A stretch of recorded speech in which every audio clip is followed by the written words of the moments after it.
Before I dive into talking about Christian women, women in the early church art and space, and we look at some specific women, which pause, don't you love this icon? Apostle of the Apostles, 1100. Before we do that, I want to explain to you why I was running up to the front after our sister's presentation on the catacombs yesterday. You see this, and I was saying, this is in Ravenna, 6th century, it sure looks like that. This is at the Church of the Holy Sepulchre in Jerusalem. And what I found particularly interesting about that is these wise men are proceeding to the Madonna and Child, which I think might inform what this figure is. And if so, I wonder if that's one of our earliest Madonnas in the catacombs. All of that was what was going through my head as my back was to you, and you had no idea why I was pointing up there. That's what that was. All right, we'll go back. Our tools of analysis for looking at what we learn from the visual record are going to be frescoes, mosaics, paintings, but also worship spaces, church structure, some architecture. What are those things showing us? And I want to dive in, first of all, by pointing out that this very image and this description was on the Visual Museum's Instagram page this week. So this is Crispina, and my intern, Avery, has written the Pio Cristiano Museum in the Vatican holds the oldest collection of early Christian art, predominantly featuring sarcophagi with biblical depictions and inscriptions. Individual women appear 3 times more than men in these sarcophagi. Sister Christine Schenk's analysis outlined in Crispina and Her Sisters suggests these women were honored for leadership in early Christian communities. Funerary images depict them holding scrolls, making gestures of teaching and prayer, situated among in-facing apostles. And examining over 2,100 of these images, she concludes these women held authoritative roles in the early church. Now, this is Crispina in that space, and I didn't know what I was looking for the first time. So the first time we go into this space, got a whole group of people with me, and actually, that's not right. We intended to go into this space, and we got to the entrance, and we've gone through the Vatican, we've checked our bags, we've built this up, and they've said, we're vacuuming in there today. But I have a group from America, come back tomorrow. So, fast forward to the next group. So I'm with Dr. Kohek and those of us who were on this trip, and we had made sure that we went to this space first, and I had the same guide with me, and she said, I have bad news for you. They've just announced that we think the Pope Emeritus is going to die today, and if he does, we have to clear out the Vatican. So we are making a beeline for this space, almost running, because they were not going to shut that place down on us a second time. So then we got in there and couldn't find it, and part of that was we're expecting it to be a big image like the size of a large tombstone. And as it turned out, she doesn't stand alone. But interestingly enough, once we found her, as we had given up and were on our way out and found her right by the door, you could see that she is holding a book, and the Chi Rho symbol is above the book. And so that is a way of denoting that we know what kind of book she is preaching from. So there's one early image. Our friend George Kalantzis yesterday showed us Paul and Thecla. And what I think is really interesting about this is that if you were to go to the basement or the crypt of the Milan Cathedral today, you would find that it was once St. Thecla's on that space. So the most sacred part of town, it's on a hill, it's the best religious spot. And it's said that Constantine initiated the site as a major basilica, and it carried her name from 345 to 1454. That's more than 1,000 years, which means the church knew this name as a household name for more than 1,000 years, and I was just learning her name. And this is part of what we are trying to recover. And just as you can see in some of these excavations, it was massive. So that was one of my first discoveries that made me say, I need to start paying attention to building names, because we're seeing a lot of them with women's names. Second discovery, some of you have heard. So I was mostly taking master's students, but I had a student on a separate syllabus who was working on a PhD. And she had felt that her education relating to women and women's history was truncated. And so she wanted to supplement everything she learned about church history that was mostly men. She wanted to supplement it with women. And so she was coming on this trip with us specifically to look at women's sites. So I had planned to just let her go off on her own, because she wanted to go to the church of, in English we say Praxedes, in Italian it's Prassade. And she wanted to go to the church of Santa Prassade, and she starts telling me about it. And the more she tells me about it, the more I want to go. But I really can't abandon my class of 15 people, except that I had a brother with me, my co-prof, who'd never been to the site we were going to see, which happened to be the Colosseum. And as was mentioned, when it's not painted, it gets very hot. And it was going to be 110 degrees at the Colosseum, so I really didn't want to go. And he had never been. So off I sent him with the students. And so here, Cynthia, so now we're ready to go find, I said, so where is it? She goes, I don't know. Okay, well, let's use our Google and try to find out. So she types it in her GPS, and it tells us where we are. And we're like, well, we know where we are. We need to know where we're supposed to go. And it happened again. And then we thought, is there some kind of language barrier with the GPS that we're not? Until we realize our monastery is sharing a wall with the church of Santa Prassade. We literally walked out the front door and around the side door and walked in. So we enter this space, and the mosaics are dated to the late 800s. Now, two dates always have to be kept in mind when you're looking at this art. The first is we're asking, when did the people live? And then when is the art made? And it can be really confusing, and that's one of the challenges for the librarians on the site, is which date are you talking about? You're talking about the date of the art or the date of the people? Which is why when I get to some Ravenna information, you're going to see me bring it up twice. Once when we're talking about in the early church, and then later the church is remembering them in their worship space. So we go into this church, and the first thing I notice, this is at a time when back home, everyone is talking about the Billy Graham rule. And I take one look, and this is Peter and this is Paul, and they are touching the shoulders of Praxedes and Pudenziana, these sisters. And just that very thing from the 9th century made me go, that should inform our conversations. And the thing that I especially loved in the imagery of this church, which is why we had made it a priority, is because this church really shows gender parity, not parity, parity in men and women working together, which is our vision for this whole thing. But it's also something that was modeled in the early church. So what you have here is these two sisters, and not only do they have their arms around them, but you see they're pointing to Christ. They're commending, the brothers are commending the sisters to Christ, saying, she's awesome, Lord, reward her. So these two sisters, as the story goes, and we heard a little bit about them, some would call them bone collectors. So our faith is deeply rooted in the beauty of physicality. We have the first line of Genesis, God making matter. When you fast forward to Christ, right, you have a physical incarnation, a physical death, a physical burial, a physical resurrection, a physical ascension, a physical return, and a physical earth renewed in the future.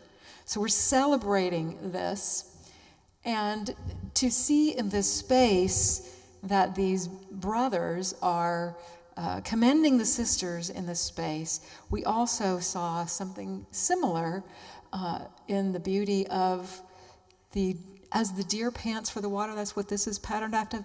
Usually, and I'll show you here, actually I'll show you the Lateran. Usually what you see is two boy deer, right? Most of the imagery is the bucks. But in this church, you have a buck and a doe, a buck and a doe. This is the kind of parity you see over and over in this church. But then also there's this little mystery that happens, because this was the the mother of the person who commissioned it at the time, the Pope. And you can see Theodore, and I'll show you a bigger picture, so maybe you can get a picture of it. Her name is Theodo, and then the ra is missing. So it's Theodo. She's had a sex change. She's now a boy, but it was Theodora. We know this because there's another section of the church that they didn't catch and didn't edit, and so it's remained the same. But this is Episcopa. George, what does Episcopa mean? It means what? It means bishop. How interesting. Why is there a note here that there's Bishop Theodo in the 9th century? I'm not here to answer your questions. I'm here to raise them. Okay? So you can maybe see it a little better here. But you can see that there's a lot more gold in where it's been altered. So one of our quests is to not make accusations, not question motives, but just note how often we're going to see some of the record messed with, right?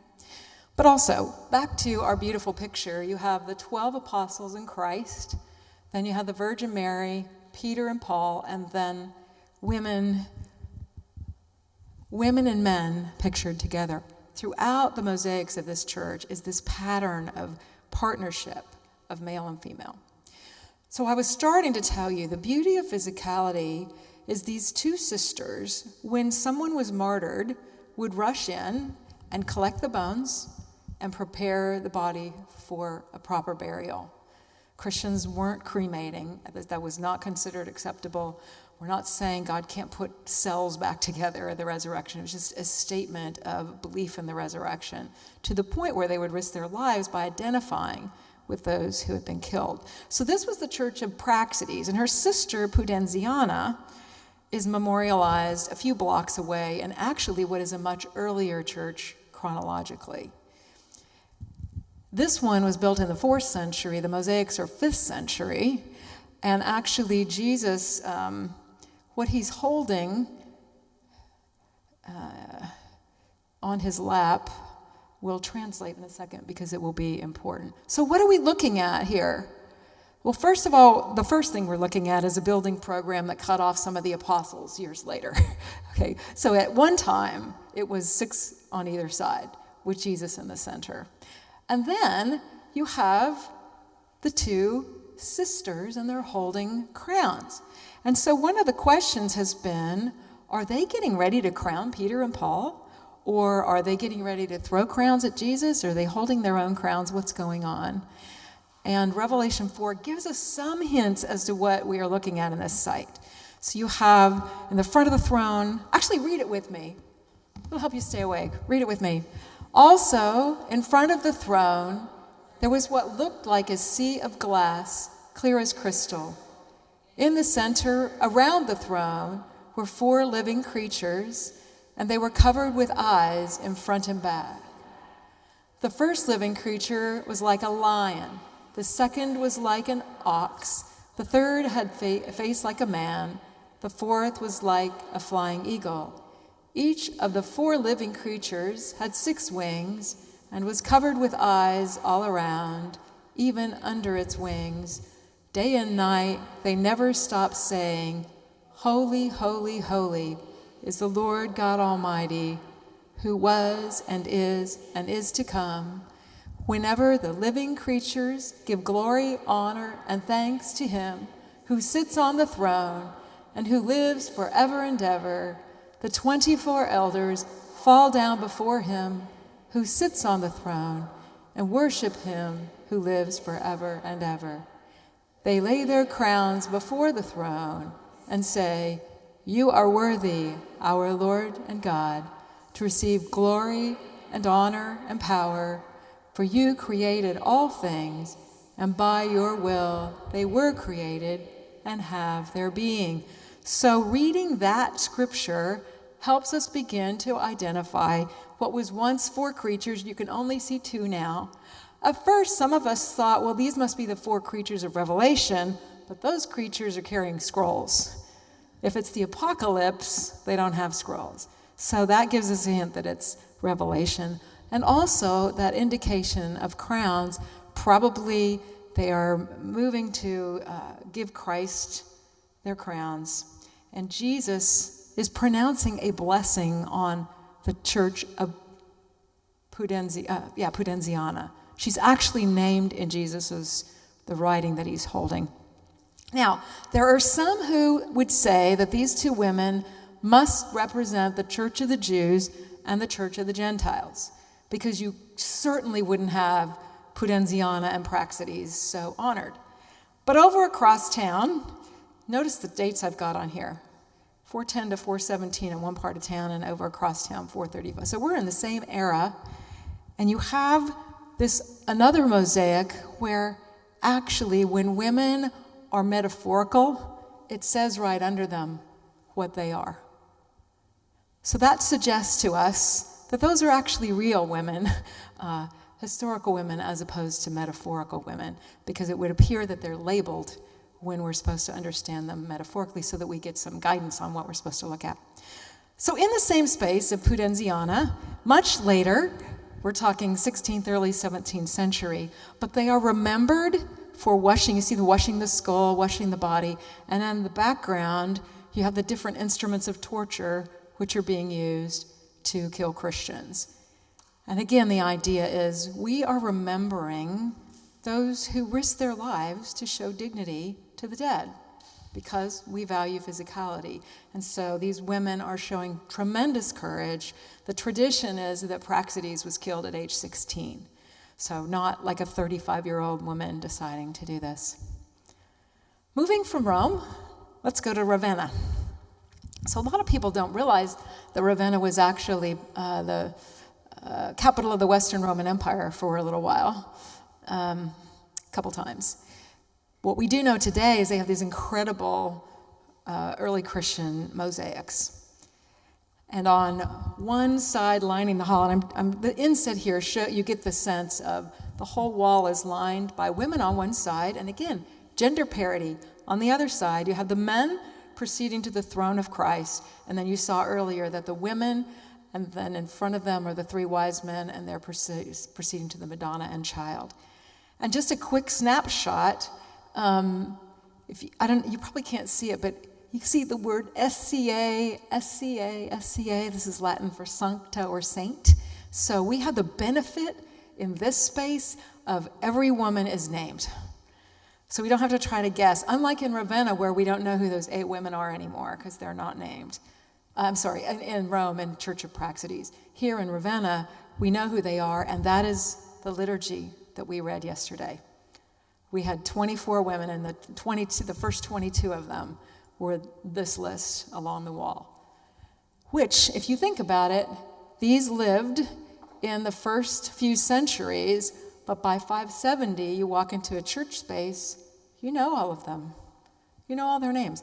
Think about, like, if you've had a friend who produces a film or is starring in a film, and you sit and watch the credits and you wait because you know who that is, and they would have known. It's like rolling the credits of who the people are that they respect. So part of our desire for the Visual Museum is that we will go back, we will use the liturgies, we will retell these stories, and we will make them part of our experience. So I just want to focus in on 2 that we've mentioned, and that is Felicitas and Perpetua.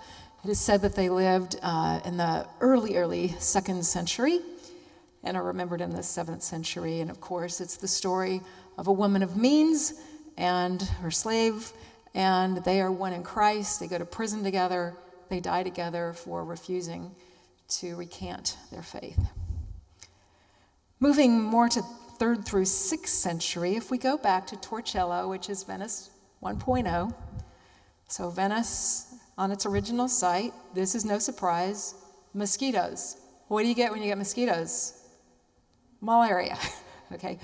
And the place was sinking. So they thought, let's move to another island that isn't sinking. Oops, we all kind of know how that worked out, but they didn't know that yet. But on Torcello, this little island that has fewer than 100 inhabitants now, you have the Church of Santa Fosca, or it's dedicated to Santa Fosca. She's a martyr from Ravenna. She's killed along with her nurse, Mara, 250, and this church has existed here and still is a church today, 1,200 years later. This is a name that is known to people in that area. Then, if you proceed to Florence and you go down into the crypt or the basement, you find the church that was dedicated to the memory of Santa Reparata. And she's a martyr from the 3rd century. Florence, again, the top side of Florence, the most religious side of Florence, at one time bore the name of Santa Reparata, who was actually, until the late Middle Ages, she was one of the patron saints, had a male and female in Florence. So you see in this pattern, Santa Thecla under Milan, Santa Fosca still in operation in Torcello, Santa Reparata in Florence. So one of the things that one of our people has suggested, we need to start keeping track of what are all these churches that were named for women and what were their stories and how to recover their stories, because they would have been known to the people that spent 1,000 years worshiping in some of these spaces. So moving ahead to Cecilia, feast day, November 22nd. And interestingly enough, the details of her story begin to take on some of the subgenre of a pious romance that pops up in the 5th to 6th century. And I'll show you some analysis on that in just a second. But her original story is with fellow members of the nobility and her husband Valerian, his brother and Roman soldier Maximus. They're all suffering martyrdom. And as the story goes, people tried to kill her in her own bath by suffocating her. That didn't work, so soldiers struck her 3 times in the neck, and it took a while before she died, but eventually she expired. So my intern looked at these major romance novels from the 5th and 6th century, and it reads a little bit like a Hallmark movie, okay? Like, did the protagonists fall in love? Were the lovers parted? Were they kidnapped or sold as slaves? Were there exotic lands, and was the girl tempted, or, seduction not usually successful of the girl, okay, good. Man tempted, you get the tropes, okay? And so sometimes you see some of these stories then crafted to fit the local narrative. Here's the thing, that doesn't mean the original kernel of a story wasn't true, or that the original was a fiction. So that's part of what we're trying to do some work with oral histories, to separate out what centuries and what was going on that would have made this fit a trope, rather than saying, well, because it fits a trope, it was never a real thing. Because the church seemed to take it very seriously. One of the things that I love about this statue is the sculpture replicates the position in which the preserved body is discovered. And if you'll I want you to raise your hand and touch 2 fingers. I don't care what fingers you touch. It can be these fingers, it can be those fingers. 3 sticking up, 2 touching. What do you think? This is our God, all right? This is our God. What do you think the 3 sticking up are? Trinity, Father, Son, okay? This is, the fancy word is hypostatic union, okay? The dual nature of Christ, his humanity and his divinity. And in parts of the empire, that's what this sign means. Sometimes it just means a sign of blessing. Depends on part of the world and the time.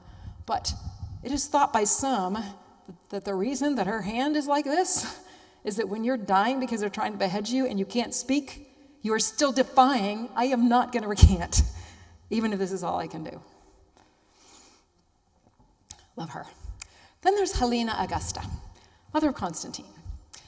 And she is said to have found the true cross of Christ, which we Protestants then usually immediately go, another relic. But as Christian alluded to, we live in a day where we have Facebook. Anybody carry photos in your phone? All right. Imagine a world where someone you love, especially if they die suddenly, you will never see their face again. You will never see any kind of resemblance of their face again. You are not wealthy enough to have had a painting made of their face. They're gone. Then you're going to start keeping locks of hair. You're going to start thinking, well, maybe he seems creepy to you, but a body part, especially if it's a holy person, then that becomes part of a pilgrimage site and a reason to make a pilgrimage because of your valuing of physicality. It's your way of saying, I do value the physical body. So it's very foreign to us, but in many ways not as strange or creepy in a lot of cases, that we need to have some respect for some of the tradition. So Helena has a beautiful sarcophagus there, but she's also using some of her imperial funding to secure some of these sites so that people can make that pilgrimage. And we evangelicals, Protestants, we like to go to the Holy Land. We're not completely devoid of any sort of pilgrimage in our tradition, are we? Fast forward to the 6th century. One of the things I noticed, Christian, in your talk, you had one picture of Catherine where she sure looked like she was holding a maniple. That was the one with the demons. Like, what's she got in her hands? There, look, wait. All right, so a maniple is an embroidered silk band that celebrants originally held in one hand and later wore on the left arm during Mass. As early as the 6th century, the clergy used it for wiping their face and hands. By the 12th, it indicated clerical rank. So here's a PhD project for someone. To trace through the centuries, what are we looking at here? For the longest time, a lot of us thought we were looking at a scarf. But as it turns out, maybe more rank, more connection to serving communion, these things are indicating. Most of us have heard of St. Benedict. A lot of us have never heard of his sister, Scholastica. Isn't that a cool name? Scholastica, who also, so this is Monte Cassino, which the Allied forces bombed the heck out of it, but we've rebuilt it since World War II. So, and that's the thing that's famous in the area. Well, most of us know about Benedict. His sister was in the same area, leading women. In fact, once a year, I think it was on New Year's Eve, the brother and sister would get together and celebrate their familial ties. We need to retell their stories and relearn their stories.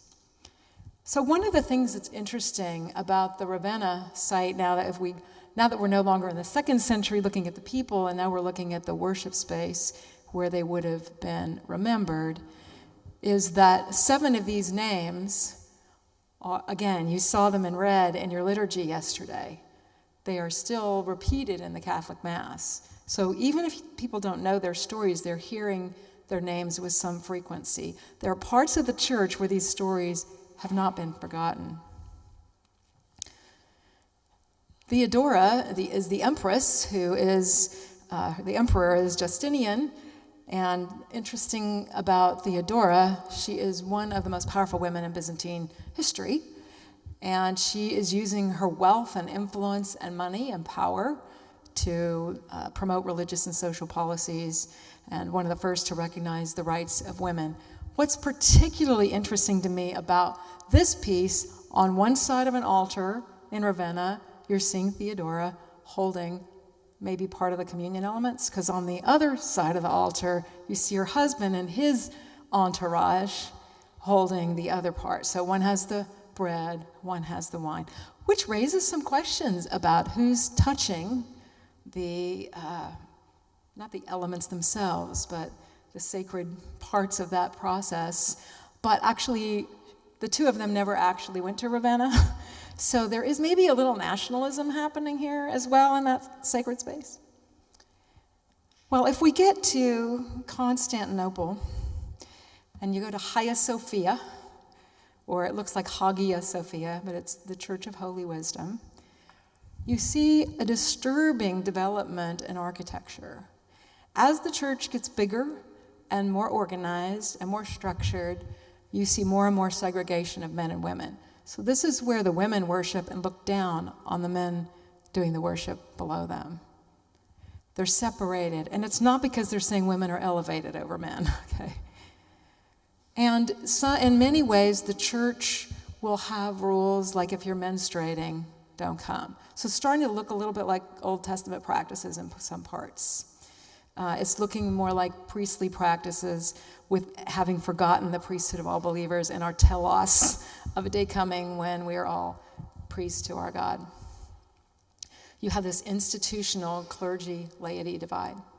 I want to stop in the 7th century briefly, because I sort of mentioned Crozier's. So the veritable Bede, in his 731 work, Ecclesiastical History of the English People, mentions that Hilda was a founding abbess of the double monastery in Whitby, which was the venue for the Synod of Whitney. So a couple Whitby. First of all, just a fun fact is, this is what inspired Bram Stoker to write Dracula. Okay, you can kind of see it, right? But I digress. All right, I digress. What's a double monastery? It's where you have women, and you have men, and you have an abbess or an abbot. And in this case, you have an abbot, an abbess. So it is said of Hilda, along with the copying of manuscripts and teaching, women became scholars of theology and learned their Latin. Hilda is a case in point, a nun from age 33. She became abbess of Whitby at 43 and educated future monks and clerics of the English church, to which I would add the practice of women having a part in training men for vocational ministry has a long history. Again, that did not start after modern women's radical feminism. It's been here. And in fact, if you go to Oxford or you go to Canterbury, you see what they're holding? They're holding a shepherd's staff that marked them as an abbess. And Mildred established the first church in Oxford. And these statues are featured in worship spaces. This is not some sort of rebel hidden thing off to the side. This is part of what you would see in the normal worship space. And the irony of this particular section is, whereas we were arguing about the Billy Graham rule back home the first time I saw Praxedes and Prudenziana, we were arguing whether we can call a woman a shepherd in America when I'm stumbling onto this space and saying, apparently at some point in church history, that was a metaphor that we embraced. I mentioned that I would take you to the Lateran Baptistry. So it's constructed in the 4th century, but we're particularly interested in this chapel that has mosaics that date to the 7th century, so the mid-600s. And if you sneak past this structure here that didn't used to be there for a long time, but if you look at this, you will see the Virgin Mary, Mary, the mother of Jesus. And when we got to this space, I literally, the first time I went there, I'm asking everybody I'm with, what does an L mean on your vestments? What does an I mean? And nobody knew. And I'm looking through all my art books and reading, couldn't figure it out. And I got home, and I found a painting that was made of this space before 1900. And that L, at one time, was a cross. I'm like, why was that edited? Well, if you listen to Art 101 and the episode, you will hear Dr. Matt Milner talking about what's going on there. But the mosaics of bishops by 1100s, this is demarking them as bishops. So something's going on in the vestments through time. Another PhD project for one of you to trace, when did it change? What did it mean? What did it mean when? But apparently, it was threatening enough sometime after 1899 that it had to officially be changed. Because you don't just sneak in there and change tiles. That has to be an official decision to make that sort of a change. So when you go to Torcello, one of the things that's really interesting to me is one of the walls has what looks like elders, deacons, bishops. My hypothesis is that these are virgins and widows. And there is precedence for seeing an office of widow in the early church, and then later on an office of deacon, again, female deacon, depending on where you are in the empire. We have a 5th century ordination prayer for the office of widow, and people are re-looking at 1 Timothy 5 that has qualifications to be a widow and saying, that can't be just qualifications to eat. Christians feed hungry people. And also, for the elders, it's husband of one wife, and for the widow, it's wife of one husband. And there's talk about a vow, and it's not the marriage vow, because he's also telling the young women to go ahead and get married. So maybe the beginning of nuns here. Again, another PhD project. I hope that I am, helping some of you see some of the work that still needs to be done, the questions that we're raising. One of the big changes that affected all of this was, rightly so, in the Protestant Reformation, we would read in the New Testament that every believer is a saint. That is why they gave us candles that say St. George, St. Lynn, St. Sandra today. In case you couldn't see what that was, it had our faces with our saint name under it. And that's true. We are saints. And so the idea of getting rid of sort of a hierarchy of spirituality was part of what was behind it. Here is what we lost in that. We used to tell the saints' stories on their saints' days. Now, we kept the best parties. We still do that with Valentine and Patrick, right? But for the most part, a Protestant is not going to know who Martin of Tours is, not going to know who Santa Fosca is, or any of the 22 saints that we talked about in Ravenna, because all believers are saints. But in the process of doing that, we've lost many of the biographies. And so one of our hopes is to recapture some of those stories and tell them on social media, tell them in our liturgies, tell them in our messages, tell them in our teaching, so that we are reminded of the cloud of witnesses whose shoulders we stand on. So I guess the question I want to offer to you is, how do we regain them? How do we regain these stories for us and for the people that we work with and the ministries that we do? That's not a rhetorical question. What are your thoughts? How? We tell their stories. What are some ways? Sure. Visual. Okay. Okay.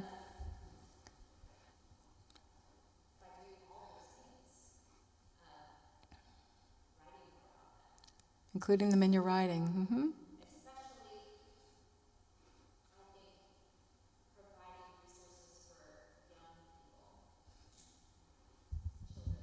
Can y'all hear her? She's saying providing resources for young people, children, curriculum, including them. Mm-hmm. Good. Yeah, Jasmine.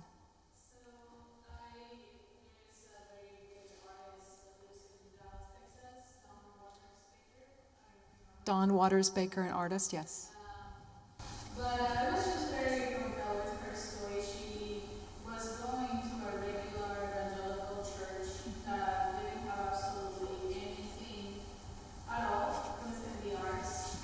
But thanks to her and others from the artistic community there, they just started with a space in their church where they were showing like hers and others' paintings. And it just went on to the point that now they have those permanent spaces there, and every time that there is like the Holy Week or Advent or any of those moments, they are very intentional in providing visuals in the whole church about it. And I don't know, it's something like, I don't know how much influence each of us have in our churches, but it's definitely worth it just having those conversations, starting to have them with the leadership, because it's just something that, as you're saying, and as we have been hearing, it just really takes us to a deeper connection with God. Great.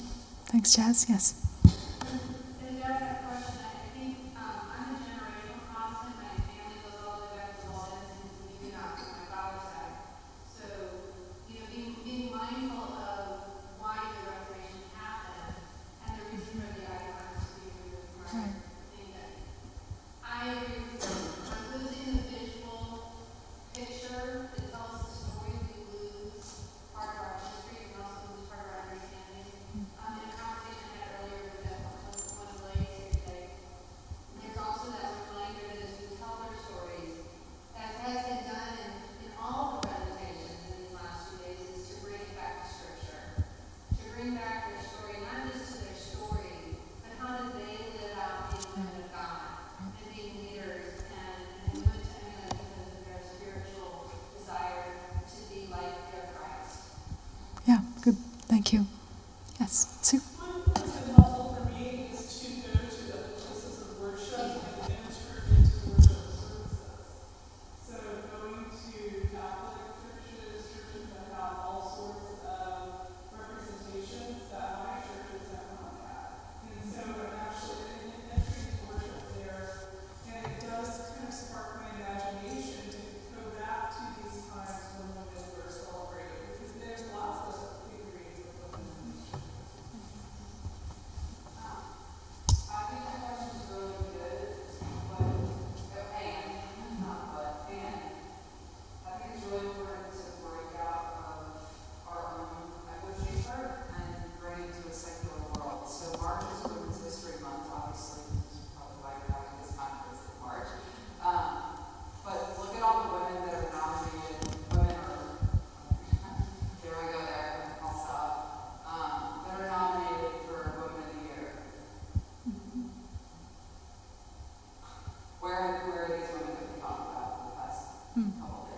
where are people like us going out into the secular world and kind of carrying that torch and lighting that fire and bringing that knowledge to little kids who are being taught all number of things. Sure.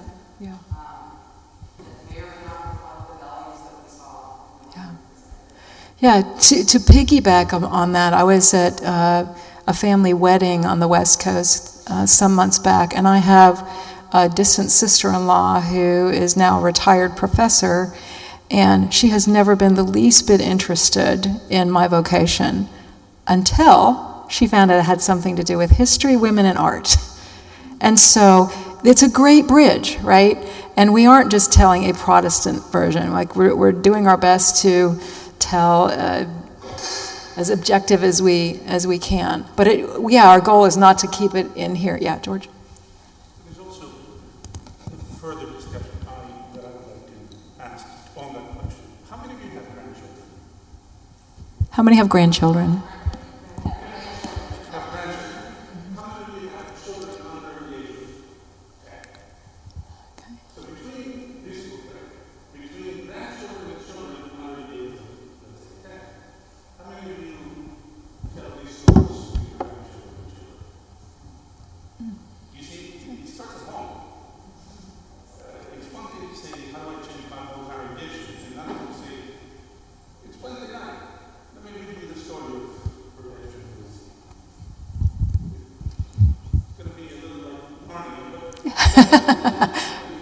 Yeah. How many awesome aunts and uncles do we have here? Yeah. Because when I receive your children as a professor, they come yearning.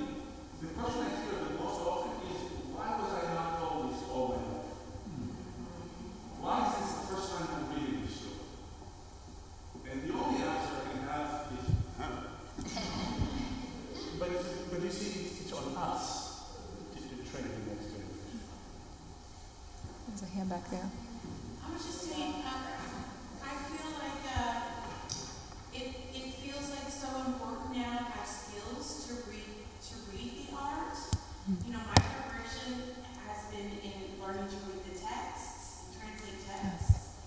And for women, you really can only just go that far with those things. And so the preservation of our story really happens in the art. And Yes. so it feels like it's important for groups and initiatives like this. But I mean, I'm even thinking about in our own curricula, you know, in the academy and preparing, you know, women, that it feels like we've gotta help women develop some skills, women and men, skills for reading these other artifacts of history that tell Visual literacy. this important part of the story that we miss out on if we're just in the text. Okay, good. Kelly, did you have a hand up?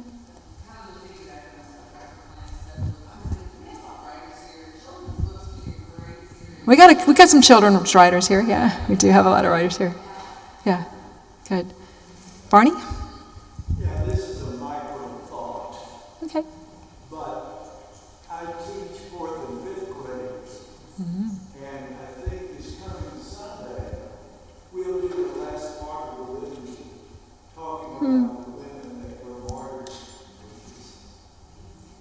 They'll love it. Thank you. They will. They will. George? If we're done with this question, We are, yeah. Shall we do our...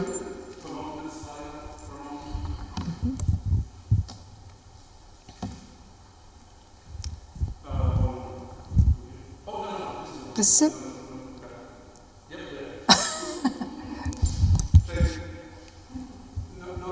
we also have 4th, 5th, and 6th century documents in the church order documents. The Old Testament, the Study of the Lord, the Canons of Politics, the Epitome of the Apostolic Constitution, especially Book 8, where that order is actually the ordination. This is how you pray for the ordination of a bishop. This is how you pray for the ordination of a priest. This is how you pray for the ordination of a deacon. And this is how you pray for the ordination of the deaconess. Right? So in the holy orders, deaconesses are Listed. ordained holy orders in the Eastern Church all the way up to the 9th century.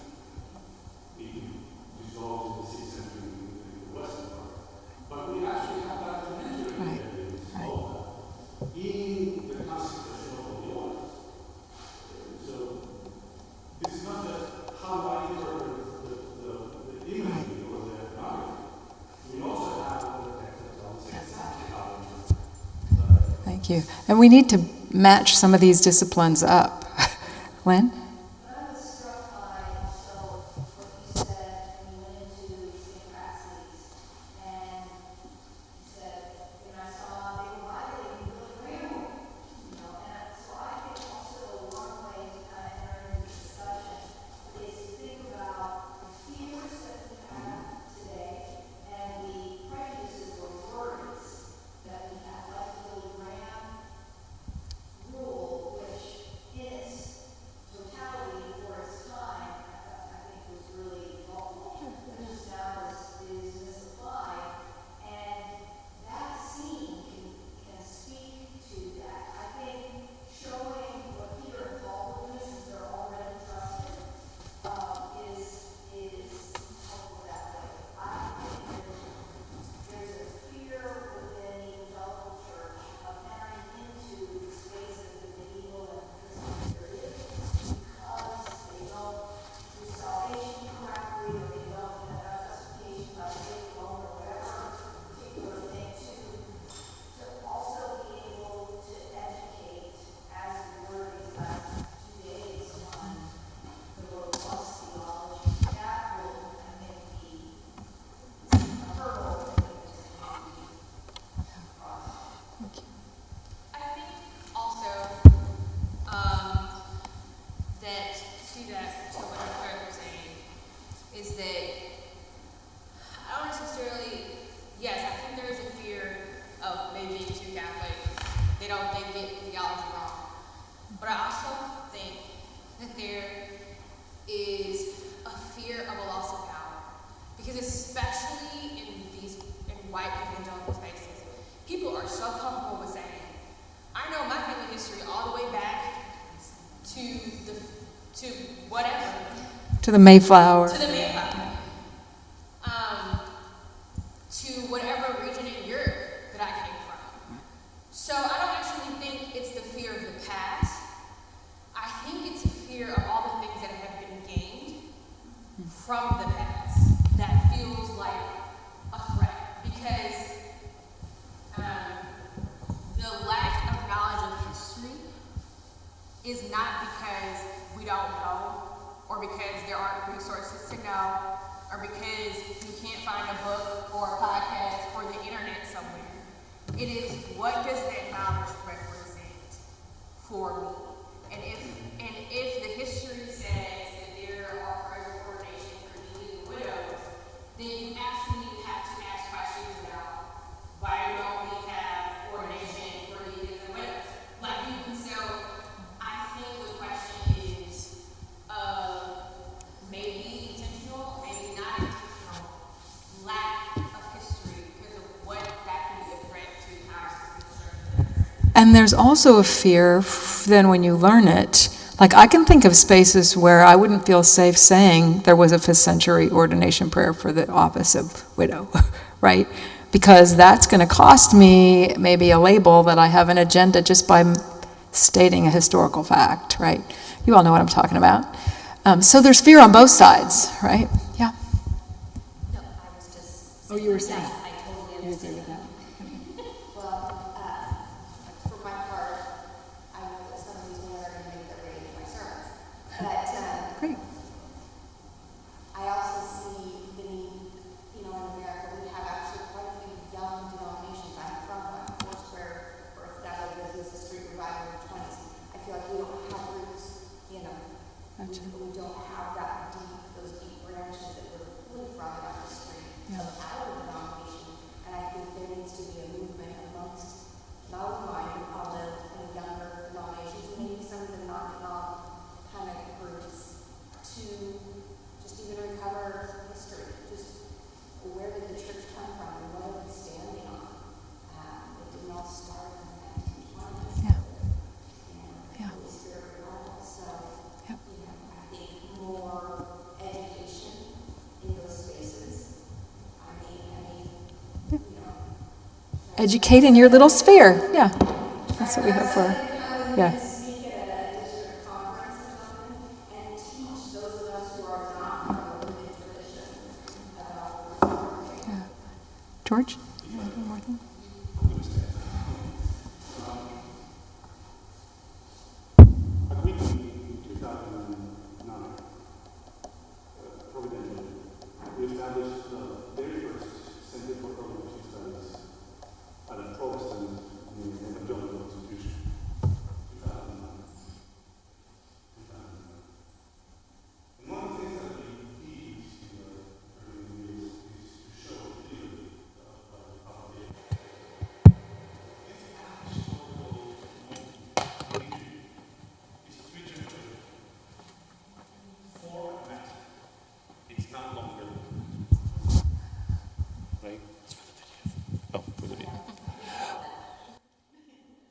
I said this stuff before.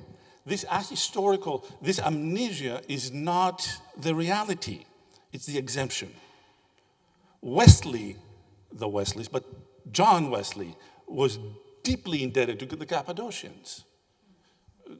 Everyone's local saint, C.S. Lewis, is deeply nourished by Athanasius in the 4th century, even writing the introduction to the first English translation of On the Incarnation, where he speaks about how translating the Greek himself brought him to faith. Right? Look at Calvin quotes his whole ecclesiology comes out of Cyprian on the unity of the church, right? Luther remained and died a medieval Catholic man, right? Regardless, the question is, was Luther a Lutheran? No, the answer is no. But that's the question. And what we have done in the last 3 generations, 120 years, is we have said we are a new thing. And because of the power of the North American experience, we have exported that to the world. That's a new thing. That's not an old thing. That's a brand new thing, right? So, I mean, we were flying, trains were rolling when this happened. So this is that brand new. But to the prior point, to the point of fear. Y'all know, cut the video, we can cut the video here, but because we're going to say things that, okay. This is not sustainable.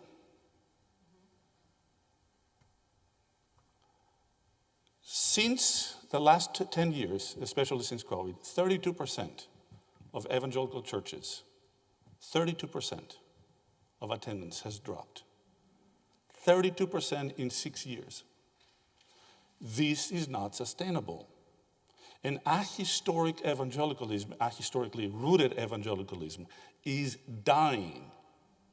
And it will die because, as you said, it has no roots. So every wind that comes, with every promise, I alone can save you,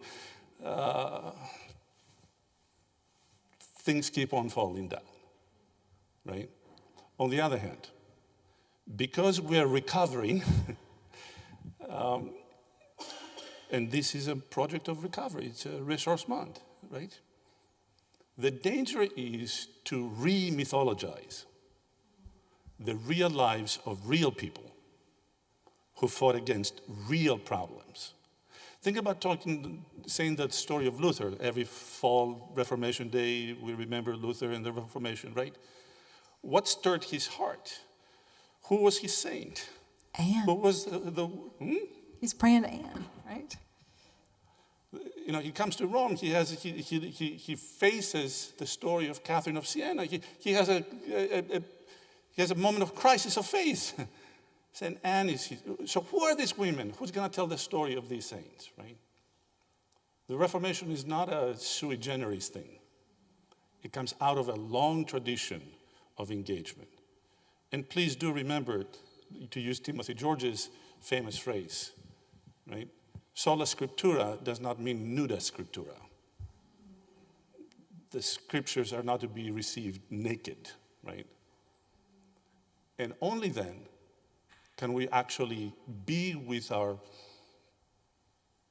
African and Latin American and Hispanic and Asian and Oriental brothers and sisters who see God not through the 16th century, but who have seen God since like 33 AD. Right? We can recognize the Oriental Syriac churches. We can recognize the Nestorian churches. We can recognize the Malachi churches. We can recognize the Armenian churches as brothers and sisters if we can tell the story right. End of sermon. Thank you. Kelly? Bravo. We'll end on that.